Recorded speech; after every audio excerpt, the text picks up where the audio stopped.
Selamat malam pemirsa, program Maluku Antar Nusa edisi hari ini, Kamis 23 Maret 2017, kembali hadir menjumpai Anda. Beragam topik berita hasil tim redaksi kami saat lagi dapat Anda simak, namun sebelumnya dapat Anda ikuti cuplikan berita utama.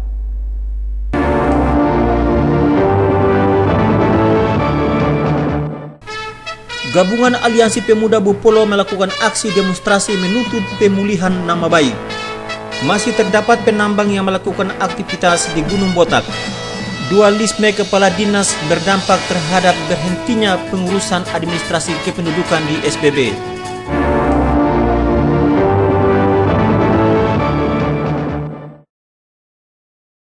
Demikian cuplikan berita utama Maluku Antar Nusa malam ini. Di samping sejumlah berita menarik lainnya, hasil liputan tim redaksi kami bersama saya Stephen Kapasiang.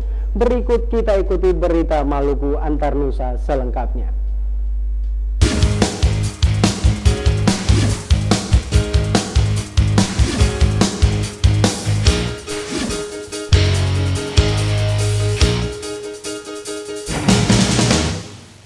Gabungan Aliansi Pemuda Bupolo melakukan aksi demonstrasi menuntut pemulihan nama baik mereka atas tuduhan pembakaran bendera merah putih dan bendera adat.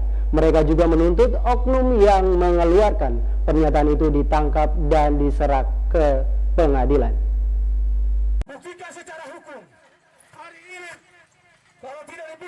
Adalah oknum yang bernama Abdullah Wael yang disebut-sebut oleh para demonstran menyampaikan pernyataan yang menuduh gabungan Aliansi Pemuda Bupolo melakukan pembakaran bendera merah putih dan bendera adat saat penyisiran dan penutupan aktivitas tambang emas Gunung Botak. Tuduhan itu disampaikan lewat pesan singkat oleh yang bersangkutan kepada pimpinan parlemen jalanan di Namlea. Menurut para demonstran, selain menuduh mereka, oknum tersebut juga menuduh aparat TNI Polri dan Pol PP melakukan hal yang sama pada penyisiran lokasi tambang emas Gunung Botak. Karenanya mereka menuntut oknum tersebut ditangkap dan diseret ke pengadilan untuk mempertanggungjawabkan pernyataannya. Mereka pun menuntut nama baik organisasi itu dipulihkan. Sebelum kami melakukan aksi, kami telah melakukan koordinasi dengan Pak Kapolres Pulau Buru yang kami hormati. Pak, apa benar penyisiran kemarin ada yang sengaja membakar bendera adat, ada yang sengaja membakar bendera merah putih? Jawabannya tidak ada, Bapak-bapak. Kita sama-sama korban. Wakapolres Buru Kompol Irfan Reza berjanji akan menindaklanjuti dan mendalami persoalan ini hingga oknum yang bersangkutan dapat mempertanggungjawabkan perbuatannya. Reza menambahkan, jika isu tersebut tidak disertai fakta maupun bukti-bukti yang dapat dipertanggungjawabkan secara terbuka. Dirinya mengaku tidak tahu terjadi pembakaran bendera merah putih maupun bendera adat pada penyisiran dan pembongkaran lokasi tambang emas Gunung Botak. Karenanya aparat Polres Buru diinstruksikan untuk menangani kasus pencemaran nama baik itu. Ini kami masih perdalami berkaitan dengan ini karena kebetulan sepertinya pihak yang kontra ini tidak berani kontra secara terbuka dengan kami. Jadi kami perdalami itu siapa jaringan-jaringan ataupun pemetaan berkaitan dengan pihak kontra ini. Yang pasti kita cari fakta. Kita tidak mau bicara indikasi, kita cari fakta bahwasanya ada di situ unsur tindak pidana, pasti akan kami tangani. Dari Namlea, Stasi Jawa melaporkan. Karena kebetulan sepertinya pihak yang kontra ini tidak berani kontra secara terbuka. Pasca penertiban serta pembersihan di area tambang Gunung Botak, masih ditemukan sejumlah penambang yang beroperasi di sana. Pihak kepolisian langsung menindak tegas penambang yang masih berada di kawasan itu.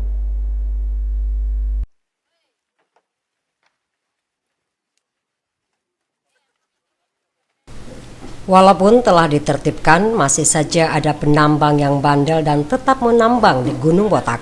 Saat penyisiran yang dilakukan kemarin, aparat keamanan masih menemukan seorang penambang perempuan yang sementara mendulang emas dan berjualan. Kabak Operasi Polres Buru, Kompol Demianus Ubro, mengatakan penertiban kali ini harus benar-benar dilakukan secara tegas dan tidak pandang bulu. Siapapun yang masih berada di kawasan itu akan diusir keluar. Dirinya mengaku sampai saat ini masih ada beberapa penambang yang bersembunyi di lereng-lereng gunung sehingga sulit ditemukan. Ubro berjanji akan menangkap penambang yang masih nekat beroperasi. Dengan adanya kedapatan ini kita tindakannya harus tegas saja, Pak. Tidak kasar tapi tegas, humanis. Supaya ibu ini bersedia untuk meninggalkan tempat ini. Karena ini sudah instruksi harus kosongkan dari tanggal 17. Karena areal ini sudah dijaga oleh pihak kepolisian, TNI maupun Pol PP dan Brimob. Sementara para penambang yang saat ini berada di Gunung Botak menolak untuk turun dengan alasan ingin memenuhi kebutuhan keluarga.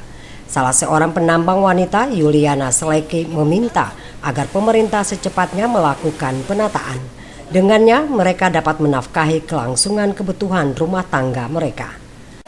Anak adat dari Pulau Buru ingin supaya tambang ini jalan. Karena kita punya hidup hanya di tawar di Gunung Botak. Kita anak sekolah, kita anak kuliah semuanya di Gunung Botak. Kalau pemerintah tutup kita bagaimana? Buat apa kita angkat presiden? Buat apa kita angkat angkat bupati? Harapan kita dikembalikan untuk kita masyarakat adat. Untuk kelola. Untuk kelola. Penjabat Bupati Buru Ismail Usemahu mengatakan setelah agenda penyisiran dan pengosongan akan dilakukan penataan lokasi itu. Pemerintah akan mengeluarkan izin operasi sesuai ketentuan yang berlaku untuk pengolahan tambang dengan melibatkan koperasi-koperasi yang dibentuk masyarakat. Olehnya, masyarakat diminta menunggu agar proses ini berjalan sesuai dengan strategi yang diatur oleh pemerintah. Menurutnya, penutupan bukan hanya dilakukan di Gunung Botak saja, namun juga di Gunung Nona, daerah Web Salit, Kecamatan Lolonggoba yang sampai saat ini beraktivitas. Strategi ke depan daripada penutupan Gunung Botak ini, setelah pengosongan akan dilaksanakan penataan. Setelah penataan akan dilakukan perizinan ya sesuai dengan ketentuan yang berlaku untuk pengolahan tambang ya, otomatis ini akan melibatkan koperasi-koperasi dari masyarakat. Dari Namlea, Ernest Tas Jawa melaporkan.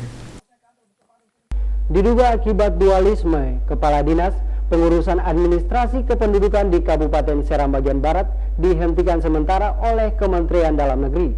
Masyarakat dibuat resah karena jaringan internet pembuatan KTP elektronik diblokir serta pembuatan kartu keluarga dihentikan.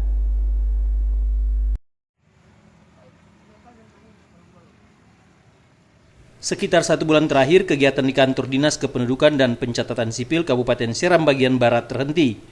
Jaringan internet untuk pembuatan KTP elektronik diblokir Kementerian Dalam Negeri. Selain itu, pembuatan kartu keluarga juga dihentikan. Hal ini disebabkan adanya dualisme kepala dinas di dinas tersebut. Kepala dinas yang lama, Hengki Lauhatapesi, berkeras tidak mau meninggalkan jabatannya, padahal telah dipensiunkan oleh Kementerian Dalam Negeri. Lauhatapesi menyebutkan dirinya baru bisa dipensiunkan 2 tahun lagi, padahal telah terjadi pelantikan kepala dinas yang baru menggantikan dirinya. Pejabat yang baru, Demianus Ahyate, tidak bisa bertugas karena kantornya dikuasai oleh pejabat yang lama.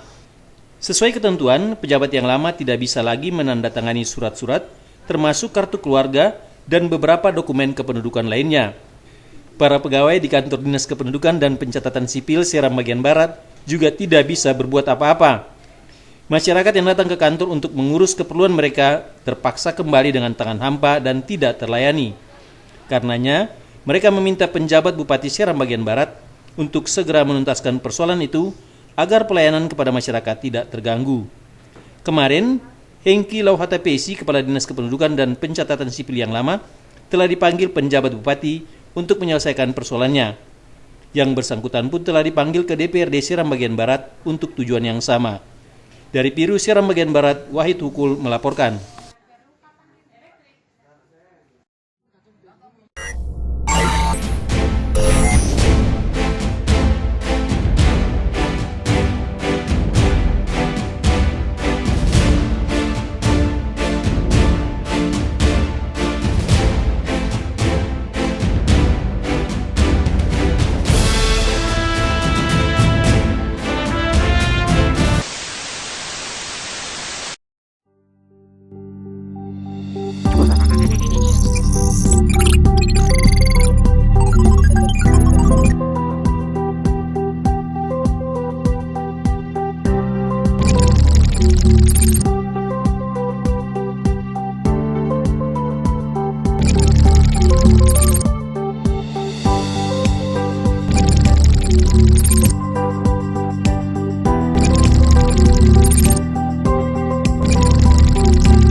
Kami siap. Kami siap. Kami siap. Kami siap.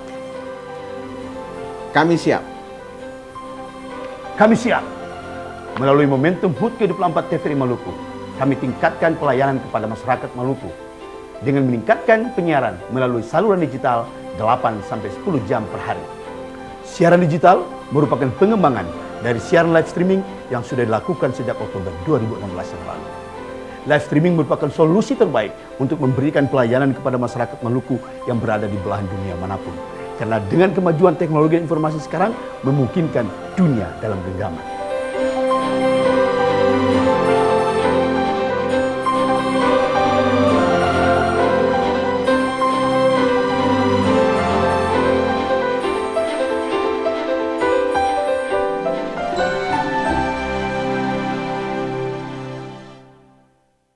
Pada operasi nasional beberapa waktu lalu, Balai POM Ambon menemukan lebih dari 3.000 kemasan pangan ilegal.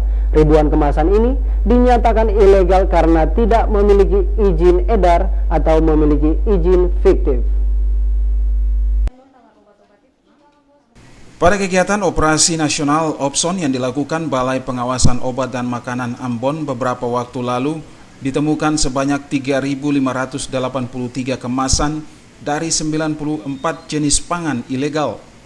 Ribuan kemasan pangan ilegal senilai 80 juta rupiah ini ditemukan pada 5 swalayan di kota Ambon. Jenis pangan ilegal yang ditemukan dan diamankan antara lain manisan buah impor, kerupuk, mie instan, keju, dan bihun. Kepala Balai POM Ambon Sandra Lintin mengatakan, Opson dilakukan di seluruh Indonesia dan difokuskan pada pangan tanpa izin edar, izin fiktif, dan pangan impor di sejumlah swalayan dan distributor pangan. Sementara untuk pangan kadaluarsa yang ditemukan di pusat perbelanjaan langsung dimusnahkan. Untuk pangan dengan nomor izin yang tidak berlaku atau ilegal yang ditemukan dalam jumlah banyak dilakukan penyegelan. Setelah melakukan pengawasan, Balai POM Ambon memberikan batas waktu selama 15 hari bagi pelaku usaha untuk memberikan keterangan terkait asal produk tersebut. Lintin berharap para pelaku usaha dapat memberikan keterangan dengan jelas tentang asal produk agar dapat dilakukan penelusuran. Menurutnya, upaya yang dilakukan ini untuk melindungi masyarakat dari makanan dan obat berbahaya yang diedarkan tanpa melewati evaluasi melalui Balai POM. Bagi masyarakat yang menemukan hal-hal yang mencurigakan terkait peredaran makanan ilegal, diminta segera menghubungi Balai POM Ambon. Melki Latusaule, Sarles Polaman melaporkan. Terima kasih saudara masih tetap bersama kami. Kementerian Perhubungan akan memberikan bantuan kapal dengan kapasitas besar kepada Maluku. Untuk tahun ini, yang diterima adalah sejumlah kapal yang masuk program Perintis Laut. Kebutuhan transportasi laut di Maluku menjadi perhatian pemerintah pusat, dalam hal ini Kementerian Perhubungan. Untuk tahun 2017, Maluku mendapatkan bantuan program Perintis Laut. Untuk Perintis Laut di Maluku saat ini sudah ada 18 pangkalan. 18 pangkalan tersebut, 8 terpusat di Ambon, 5 di Tual, dan 5 di Somlaki. Selain mendapatkan bantuan Perintis Laut, Maluku juga akan mendapatkan bantuan kapal dengan kapasitas besar dari Kementerian Perhubungan. Bantuan kapal besar dengan kapasitas 1.500 hingga 2.000 DWT akan diberikan pada tahun 2018 mendatang. Hal itu disampaikan Kepala Dinas Perhubungan Maluku Beni Gaspers. Menurut Gaspers, bantuan sarana perhubungan tersebut untuk menjawab kebutuhan sarana transportasi bagi masyarakat Maluku yang masih sangat membutuhkan saat ini. Apabila bantuan kapal itu sudah diterima, maka Dinas Perhubungan Maluku akan mengatur rute kapal tersebut. 2017 itu Maluku dapat program cukup banyak. Salah satunya itu yang perintis laut. Kalau perintis laut sekarang kita punya ada 18 rute, 8 Pangkalan Ambon, 5 Pangkalan Tual, 5 Pangkalan Somlaki. Tahun 2018 itu cukup banyak.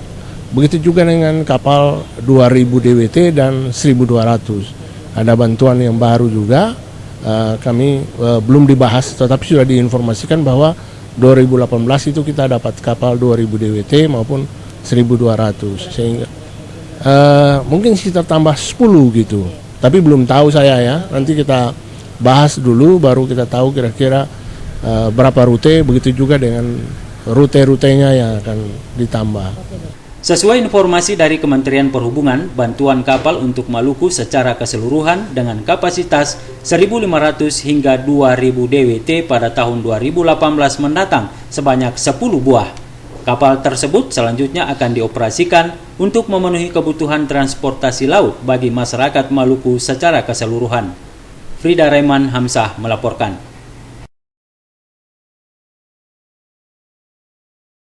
Saudara kuasa hukum Idris Rolobesi Munir Khairoti menyatakan tuntutan jaksa 12 tahun penjara terhadap kliennya dalam kasus pembelian tanah dan gedung Bank Maluku di Surabaya patut ditolak dan dikesampingkan. Menurutnya, tuntutan jaksa tidak berdasarkan alat bukti tentang perhitungan kerugian negara.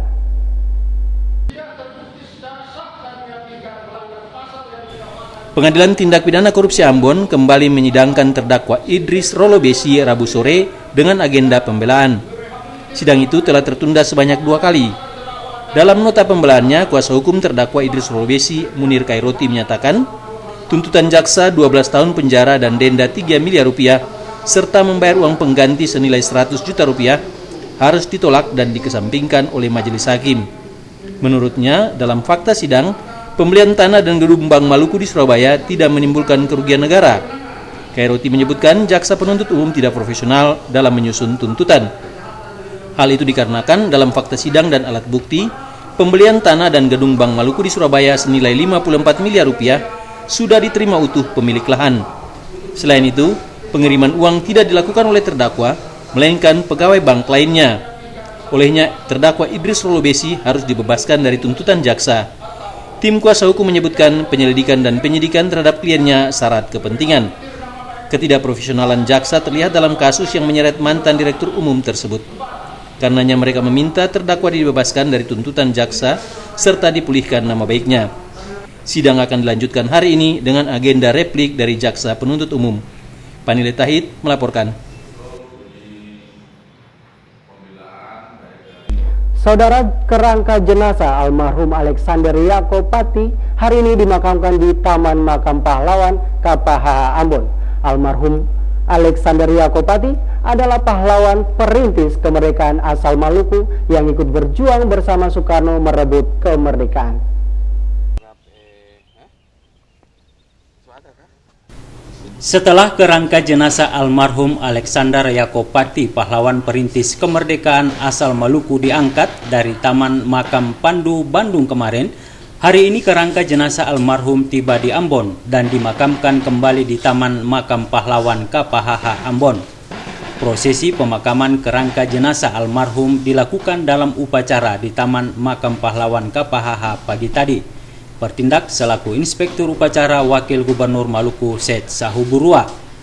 Prosesi pemakaman kerangka jenazah almarhum Alexander Yakopati yang merupakan pahlawan perintis kemerdekaan asal Maluku ini disaksikan pula oleh keluarga besar ahli waris yang datang dari Bandung dan Nolot, Pulau Saparua. Almarhum Alexander Yakopati adalah pahlawan perintis kemerdekaan asal Maluku yang ikut berjuang bersama Soekarno untuk merebut kemerdekaan bagi bangsa Indonesia. Selain itu, almarhum juga dikenal memiliki spirit nasionalisme yang tinggi bagi tegaknya NKRI.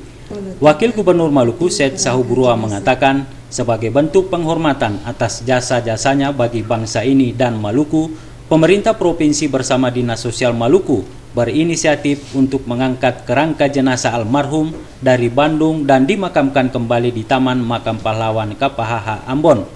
Pemindahan kerangka jenazah almarhum ini diharapkan dapat dimaknai oleh generasi muda di daerah ini untuk melanjutkan semangat juang almarhum dalam mengisi pembangunan.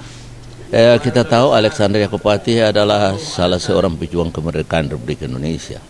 Dan beliau mengorbankan jiwa dan raganya demi untuk Indonesia merdeka supaya kita luput dari penjajahan waktu itu. Oleh sebab itu pemerintah Provinsi Maluku merasa bertanggung jawab dan berkewajiban untuk mengembalikan kerangka jenazah itu. Kenapa? Supaya itu menjadi kenang-kenangan untuk generasi muda kita yang akan datang, bahwa untuk memperebut kemerdekaan Republik Indonesia kita juga punya jasa besar. Ya, bukan saja Alexander Yakupati, tapi juga ada banyak pejuang-pejuang bangsa ini yang berasal dari Maluku.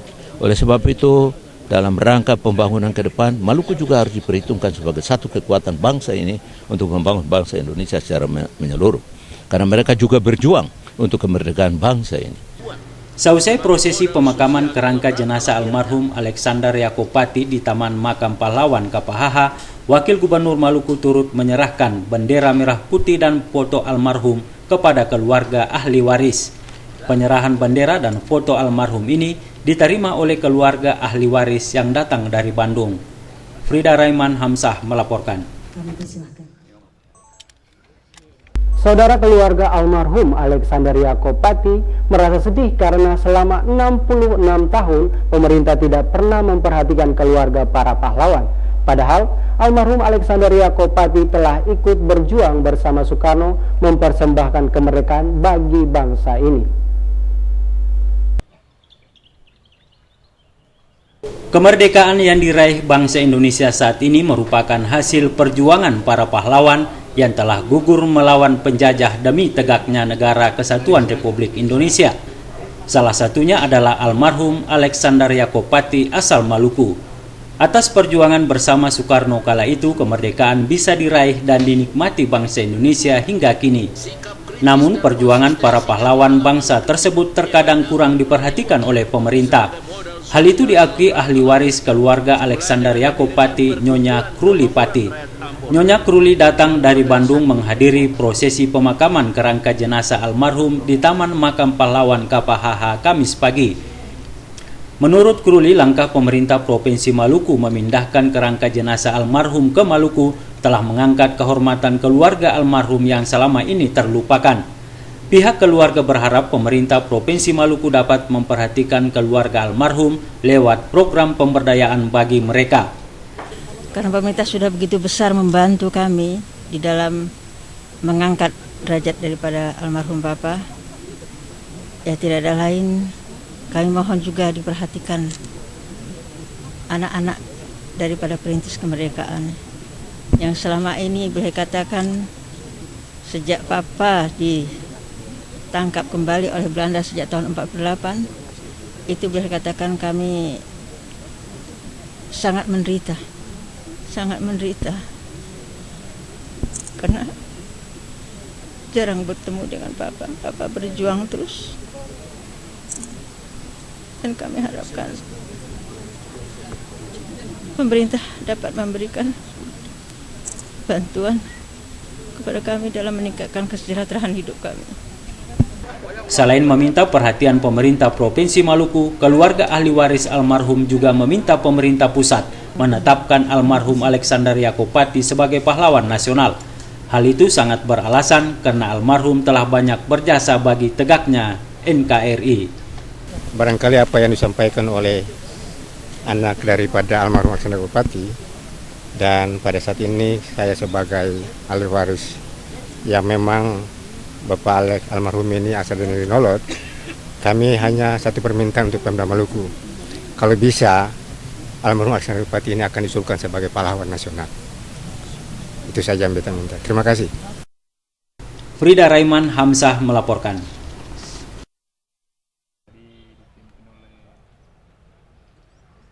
Saudara, Maluku memiliki pahlawan perintis kemerdekaan yang namanya diabadikan sebagai nama jalan di kota Ambon. Pahlawan tersebut adalah Alexander Yakupati yang telah ikut berjuang merebut dan mempertahankan kemerdekaan bagi bangsa ini.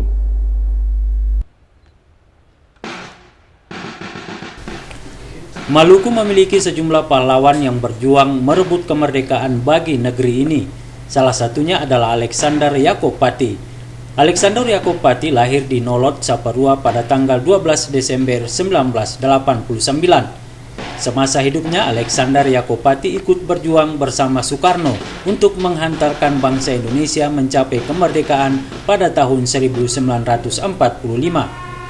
Alexander Pati juga memiliki sikap nasionalisme yang sangat tinggi dan kritis menentang penjajah Belanda.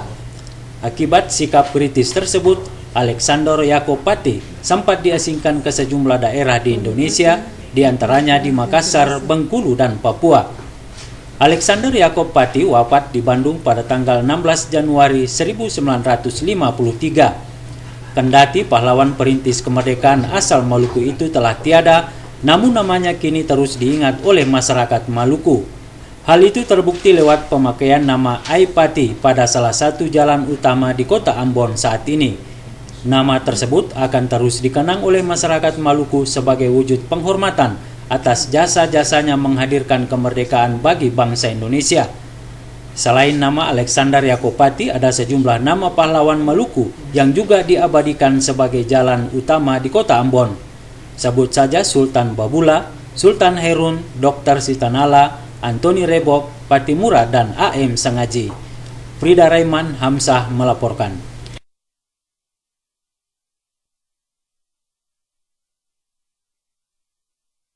Saudara, Komisi DPRD Maluku memberi apresiasi pekerjaan fisik infrastruktur yang dibangun jajaran Dinas Pekerjaan Umum tahun anggaran 2016. Komisi C menilai proyek infrastruktur yang dibangun jajaran Dinas Pekerjaan Umum Maluku sangat memuaskan.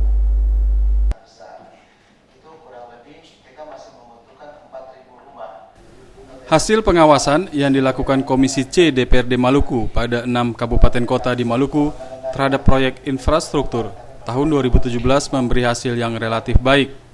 Komisi C DPRD Maluku memberi apresiasi atas kinerja jajaran Dinas Pekerjaan Umum Maluku dalam melaksanakan pekerjaan di lapangan. Apresiasi Komisi C DPRD Maluku disampaikan dalam rapat kerja dengan jajaran Dinas Pekerjaan Umum, Badan Pendapatan Daerah, dan Badan Perencanaan Pembangunan Daerah Maluku. Ketua Komisi C DPRD Maluku, Frederick Rahakbau, mengatakan sebagian besar proyek fisik yang dikerjakan oleh jajaran Dinas Pekerjaan Umum pada tahun anggaran 2016 lalu telah dinikmati oleh masyarakat. Dari sisi kualitas pekerjaan sangat baik, namun Komisi C DPRD Maluku juga memberi catatan penting terhadap pemerataan dan pemanfaatan proyek infrastruktur tersebut. Anggota Komisi C DPRD Maluku, Raat Rumford, mengatakan alokasi proyek tersebut belum merata terhadap kabupaten kota di Maluku. Di Seram bagian timur misalnya hanya menerima 0,06% belanja publik dari APBD Maluku tahun 2016. Raat Rumford mengatakan pembagian pembangunan tersebut belum dilakukan secara merata. Rapat kerja yang berlangsung hari ini juga membahas upaya penanganan kawasan kumuh dan masyarakat miskin. Kepala Dinas Perumahan dan Pemukiman Kasrul Selang mengatakan perumahan menyumbang 6 poin terpenuhinya suatu rumah tangga masuk dalam kategori miskin. Kasrul Selang mengatakan sektor perumahan mesti diberi porsi yang besar untuk menurunkan angka kemiskinan di Maluku. Kepala Dinas Perumahan mendorong agar penanganan kemiskinan dilakukan secara terpadu lintas sektor sehingga dapat memberikan hasil yang maksimal. Julius Padaunan dan Bambang Yudaswara melaporkan.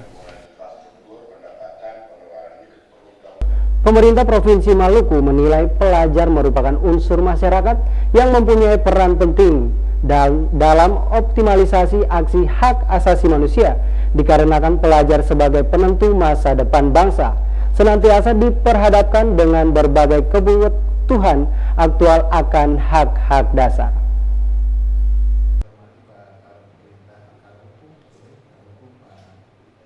Asisten 1 Setda Provinsi Maluku Angkirnyaan mengemukakan program pemerintah daerah yang telah disusun berpedoman pada strategi implementasi aksi nasional HAM sesuai peraturan Presiden RI nomor 75 tahun 2015. Di antaranya penyelenggaraan program HAM di daerah adalah pendidikan dan peningkatan kesadaran masyarakat tentang HAM. Renyaan menjelaskan unsur masyarakat yang mempunyai peran penting dalam optimalisasi aksi HAM adalah pelajar. Hal itu karena pelajar sebagai penentu masa depan bangsa senantiasa diperhadapkan dengan berbagai kebutuhan aktual akan hak-hak dasar. Khususnya di bidang pendidikan, dengan adanya pendidikan dan peningkatan kesadaran HAM, maka pelajar dapat mengetahui kebutuhan aktual tentang hak untuk mengakses pendidikan, hak berpartisipasi, dan hak memperoleh keadilan. Hak-hak itulah yang perlu mendapat perlindungan dan pemenuhan dengan strategi yang tepat guna. Menurutnya, penyebarluasan aksi HAM bagi kalangan pelajar melalui seminar atau kegiatan sejenisnya sangat penting dilakukan.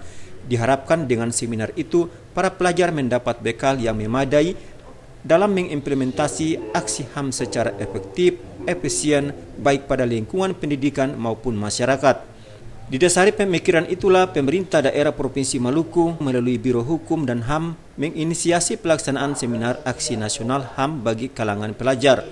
Renyaan menyampaikan hal itu saat pembukaan seminar tersebut atas nama Gubernur Maluku. Salah hak-hak dasar masyarakat, hak asasi manusia ini kan hal yang sangat prinsip dan penting. Banyak sekali sekarang kejadian-kejadian yang banyak orang tidak menyadari bahwa itu adalah melanggar hak asasi. Contohnya, orang tua yang sebetulnya melarang anak-anaknya untuk tidak sekolah itu juga melanggar hak. Banyak hal-hal dasar masyarakat yang perlu kita ajarkan, kita informasikan kepada terutama para pelajar sebagai generasi penerus bangsa ini. Penyelenggaraan seminar ini dimaksudkan untuk meningkatkan pengetahuan dan pemahaman pelajar tentang HAM sekaligus menjadi bekal bagi pelajar dalam mengimplementasi aksi HAM di Provinsi Maluku. Pelajar ini adalah generasi bangsa yang perlu kita bangun sumber dayanya, kapasitasnya teristimewa di bidang hak asasi manusia, sehingga dari aspek itu setiap pelajar ini mereka akan menjadi pilar-pilar bangsa ini untuk membangun bangsa ini lebih baik ke depan. Seminar aksi HAM bagi pelajar SMA itu melibatkan narasumber Kakanwil Kementerian Hukum dan HAM Maluku, Priyadi, dan akademisi Unpati Ambon. Hamjatomia melaporkan. Saudara, pentingnya air dan pengolahan limbah menjadi tema dari peringatan Hari Air Dunia atau HAD tahun ini.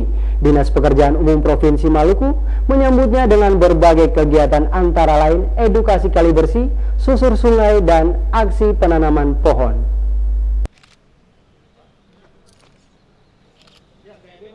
Hari Air Dunia atau World Water Day merupakan peringatan tahunan yang ditujukan untuk menarik perhatian dunia terhadap pentingnya air bagi kehidupan dan pengelolaan berkelanjutan. Hari Air Dunia digelar setiap tanggal 22 Maret.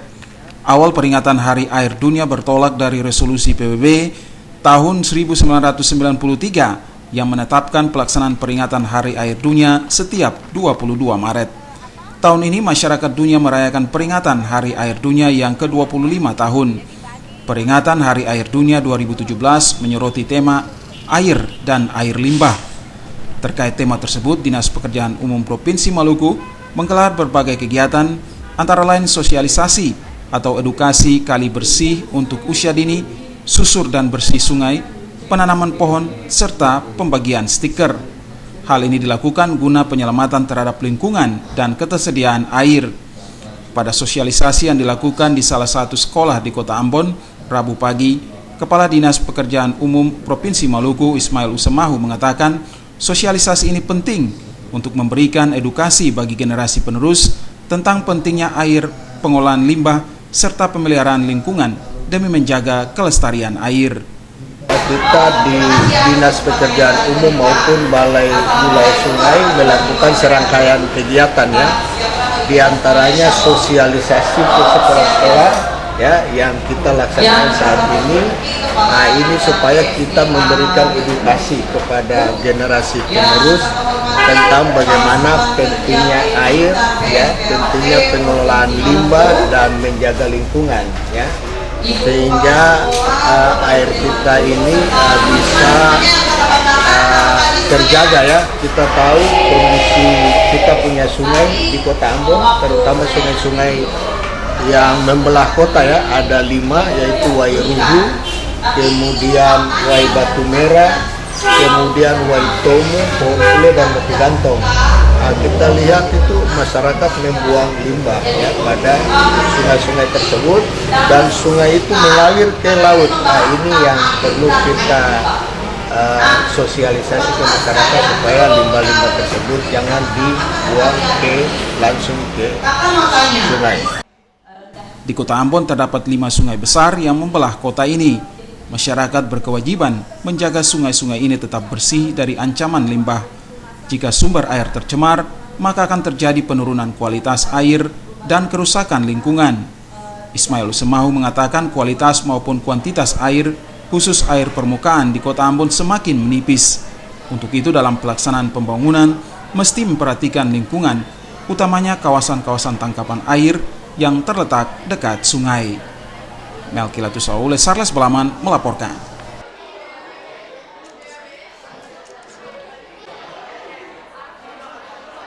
Saudara, Senin pagi dilakukan pemeriksaan kesehatan terhadap seluruh anggota Polres Seram bagian Barat. Pemeriksaan kesehatan itu merupakan tindak lanjut dari instruksi yang dikeluarkan Mabes Polri.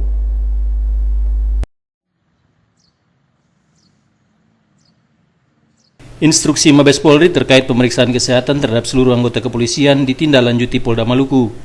Senin pagi dilakukan pemeriksaan kesehatan bagi seluruh anggota Polri yang bertugas di Kabupaten Seram bagian Barat.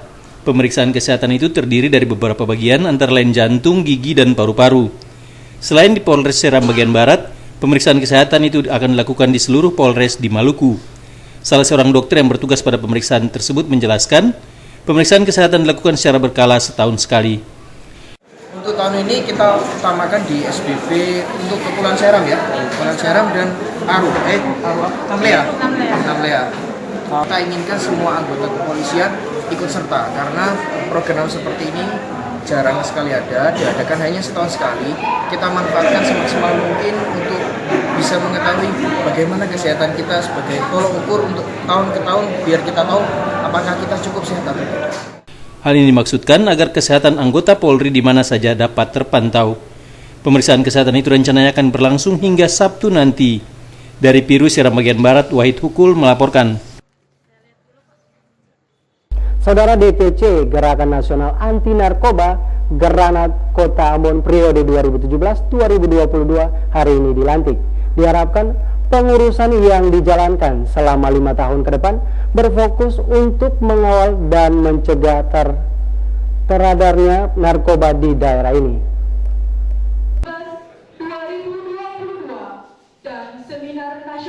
Pagi tadi dilakukan pelantikan dan pengukuhan pengurus DPC Granat Kota Ambon periode 2017-2022. Ketua dijabat Ilham Sipahuta, Sekretaris Merli, dan Bendahara Sulaiman lain dan dibantu beberapa bidang. PLT Ketua DPD Granat Maluku yang diwakili Erikson Betaubon mengajak pengurus Granat Kota Ambon yang baru dilantik untuk menjalankan tugas yang diemban dan terfokus pada pencegahan peredaran narkoba di daerah ini. Hal itu sesuai dengan tema yakni sosialisasi perang pencegahan pemberantasan penyalahgunaan narkoba di kalangan mahasiswa.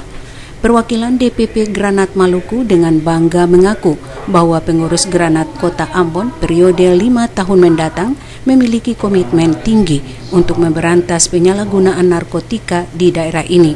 Dirinya minta para pengurus menjalankan tugas sampai ke desa-desa dan lorong-lorong untuk merubah dan membasmi total peredaran dan pemakaian narkoba yang merupakan musuh negara. Pengurus Granat Kota Ambon bisa mencegah dengan kerja keras dan cepat untuk membasmi peredaran narkoba. Staf ahli Wali Kota Romeo Suplanit berharap pengurus Granat Kota Ambon dapat memberikan sosialisasi kepada masyarakat dan berperan aktif, serta menjadi garda terdepan untuk membasmi penyalahgunaan narkoba. Hal ini diyakini bisa merubah wajah Kota Ambon sebagai kawasan yang ramah dan bebas dari pengedaran narkoba. Pada pelantikan itu juga dilakukan tes urin oleh petugas BNN Maluku. Rahmalatu Konsina dan Junaidi Asril melaporkan. Kami dari DPC Granat Kota Ambon akan mengibarkan panji-panji granat di Kota Ambon. Seluruh sekolah lanjutan atas ditargetkan melaksanakan ujian nasional berbasis komputer pada tahun 2020 mendatang. Dengannya, Sekolah diminta terus melakukan pembenahan terutama dalam melengkapi sarana penunjang berupa komputer maupun servernya.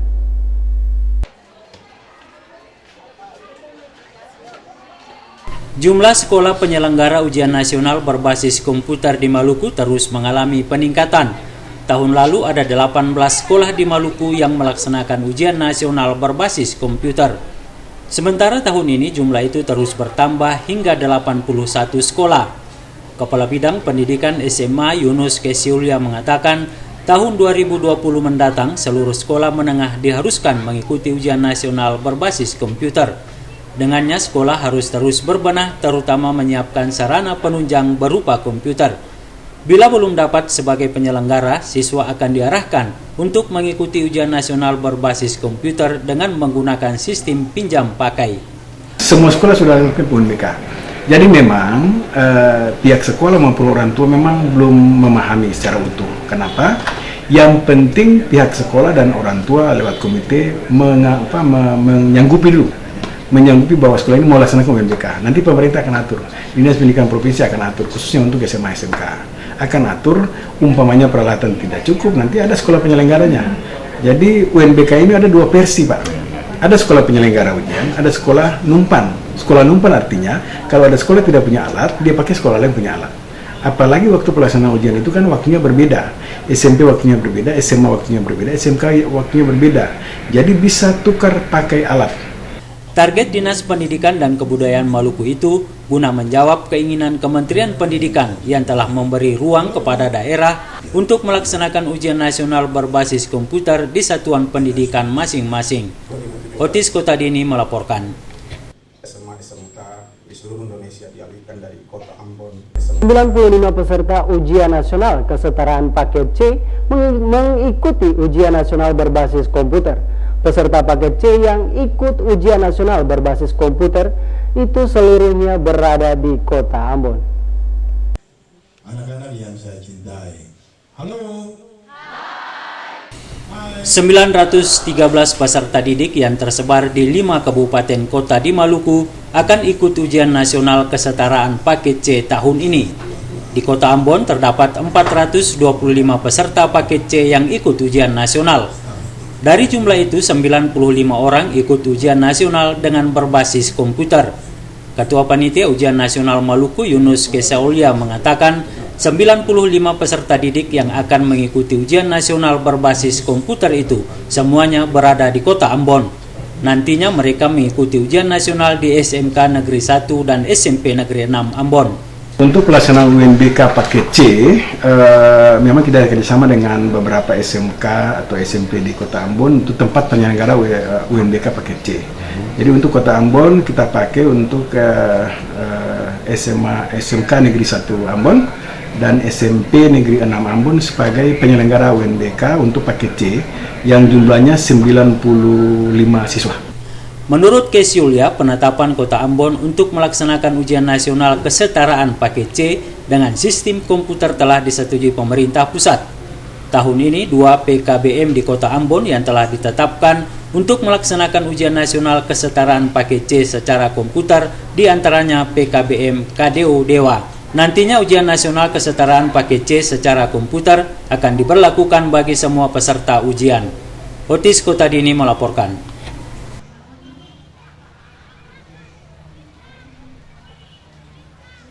Institut Agama Islam Negeri Ambon Kamis pagi menandatangani kerjasama dengan Kejaksaan Tinggi Maluku terkait pembangunan dan kesadaran hukum di Maluku. Kerjasama tersebut diharapkan dapat memberikan muatan positif bagi keadilan hukum di Maluku.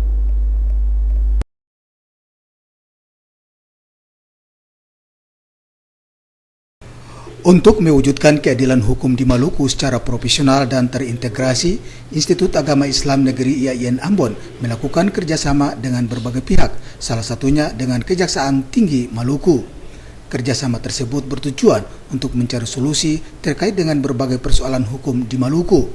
Rektor Institut Agama Islam Negeri IAIN Ambon, Dr. Hasbullah Tuisuta mengatakan kerjasama ini diharapkan dapat memberikan manfaat positif bagi IAIN Ambon.